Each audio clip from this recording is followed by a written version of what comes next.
Yeah, beat your addiction, live free. Ralf Friedrichs is who you see. Listen in when you're feeling low. Take back your life, today's show. Beat your addiction, live free. Ralf Friedrichs is who you see. Listen in when you're feeling low. Take back your life, today's show. Stay positive, hope, and keep faith. Stand strong against any odds that you face. Put away the alcohol and the drugs. Fill your time with the things you love. Addiction is tough, but it's worth the work. Treat your body what it's worth. Spread positivity, inspire all. If we stand together, we will never fall. I help others see the other sides of life. A sober life, letting go of the strife. So give me a call, I can help. 1-844-4405-HELP. Homeless shelters, hospitals, jails, wherever you are. I am Ralf Friedrichs and I am here for you. 1-844-405-HELP.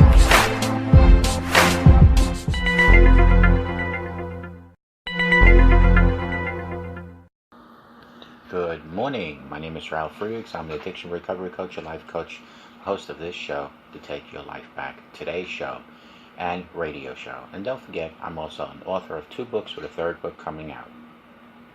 Friends, the sin of tolerance. One of the pet words of this age is tolerance. It is a good word, but we have tried to stretch it over to a great area of our lives. We have applied it to often where it doesn't even belong. The word tolerant means liberal, broad-minded, willing to put up with beliefs opposed to one's convictions, and the allowance of something not wholly approved. Tolerance is in one sense implies the compromise of one's convictions, a yielding of ground upon important issues. Hence, over-tolerance is more in issues has made us soft, flabby, devoid of conviction. We have become tolerant about divorce. We have become tolerant about the use of alcohol and drugs. We have become tolerant about delinquencies. We have become tolerant about wickedness in high places. We have become tolerant about immorality. We have become tolerant about crime. And we have become tolerant about godlessness. We have become tolerant of unbelief. In a book recently published on the prominent people believe 60 out of 100 did not even mention God, and only 11 out of 100 mentioned Jesus. There was a manifest tolerance towards soft character and broad-mindedness about morals, characteristic of our day. We have been sapped of conviction, drained of our beliefs, and bereft of our faith. The way is very narrow. The sciences, however, call for narrow-mindedness. There is no room for broad-mindedness in the laboratory. Water boils at 212 degrees Fahrenheit at sea level. It's never 100 degrees, nor is it 189 degrees, but always 212. Water freezes at 32, not at 23 or 31. Objects heavier than air are always attracted to the center of the earth. They always go down, never go up. I know this is very narrow, but the law of gravity decrees it so, and science is very narrow.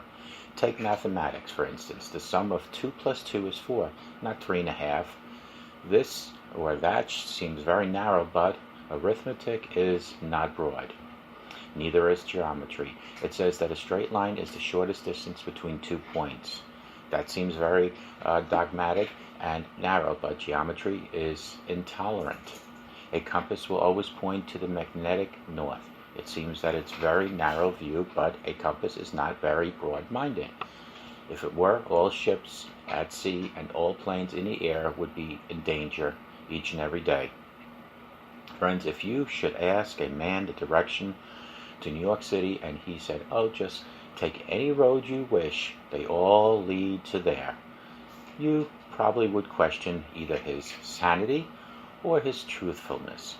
Somehow we have gotten into our minds that all roads lead to heaven. You hear people say, "Do your best, be honest, be sincere, and you will make it to heaven." All right, my friends, But Jesus Christ, who journeyed from heaven to earth and back to heaven again, who knew the way better than any man who ever lived, said, Enter ye in a straight gate, for wide is the gate, and broad is the way that leadeth to destruction, and may there be which go in the right. Because straight is the gate, and narrow is the way which leadeth into life, and few there be that find it. In Matthew 7:13-14. Jesus was narrow about the way of salvation. He plainly pointed out that there are two roads in life. One is broad, lacking in faith, conviction, and morals. It is easy, popular, careless way. It is the way of the crowd, the way of the majority of the people, the way of the world, he said. Many there be that go in the way. But he pointed out that this road, easy though it is, popular though it may be, heavily traveled through, leads to destruction. Sorry about the train in the background.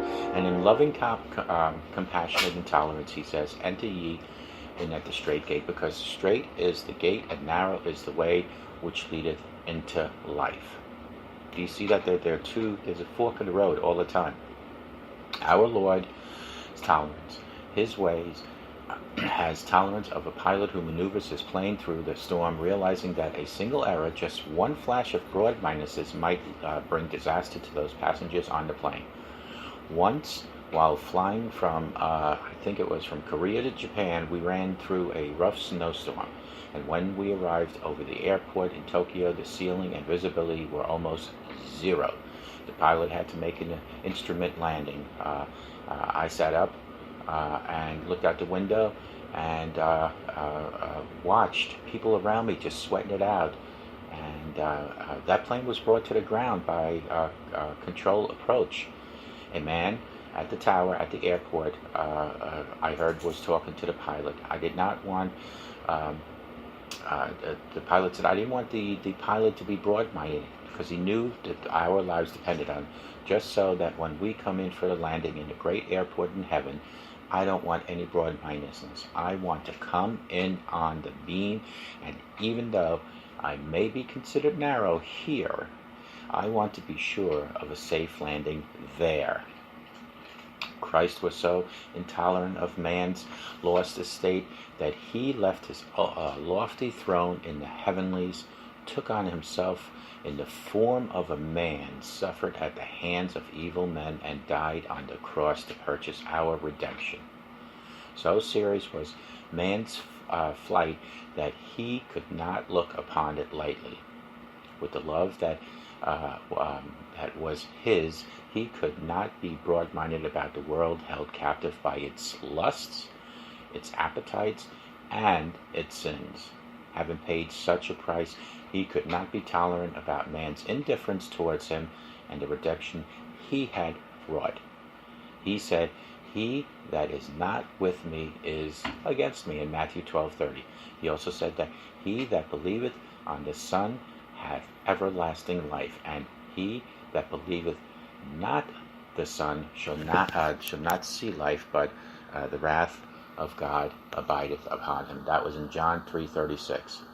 He spoke of two roads to two kingdoms, two masters, two rewards, and two eternities. And ye said, He cannot serve God and mammon. Matthew 6:24. We have the power to choose whom we will serve, but the alternative to choosing Christ brings certain destruction. Christ said that the broad, wide, easy, popular way leads to death and destruction. Only way of the cross leads home. Playing both sides, the popular, the tolerant attitude towards the gospel of Christ is like a man going to watch the Braves and the Dodgers play baseball and rooting for both sides. It would be impossible for a man who has no loyalty a particular team to really get into a game should he root that way. Baseball fans are very intolerant in both cities. If you would cheer for both sides in Los Angeles, someone would yell and say, hey, make up your mind. Who are you rooting for? Christ said, ye cannot serve God and mammon, nor man can serve two masters, in Matthew 6:24. One of the sins of the age is the sin of broad-mindedness. We need more people who will step out and say unashamedly, as for me and my house, we will serve the Lord.